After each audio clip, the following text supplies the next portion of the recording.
Tucker Carlson. So fun! Thank you! Oh, this is wild. Thank you! I've been... Good to see you. Thank you. When he stood up after being shot in the face, bloodied, and put his hand up, I thought at that moment, that was a transformation. This was no longer a man. Well, I think that. I think it was divine intervention. But the effect that it had on Donald Trump, he was no longer just a political party's nominee or a former president or a future president. This was the leader of a nation. And in his choice for vice president, J.D. Vance, he's made that really clear.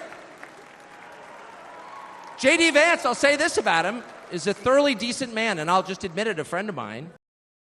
And I have to say, you know, I think it changed him. He reached out to Trump within hours of it that night. And what he said to me that night, having just been shot in the face, he said not a single word about himself. He said only how amazed he was and how proud he was of the crowd, which didn't run. And I thought two things. The first thing I thought was, well, of course they didn't run. His courage gave them heart. A leader's courage gives courage to his people.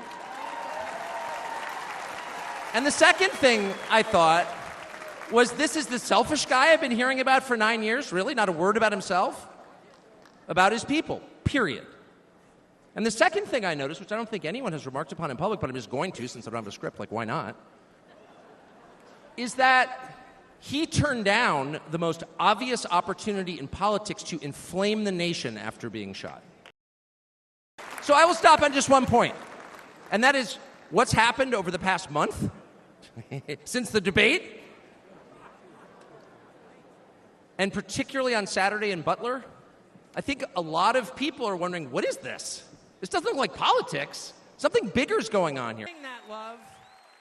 I don't think it's human love.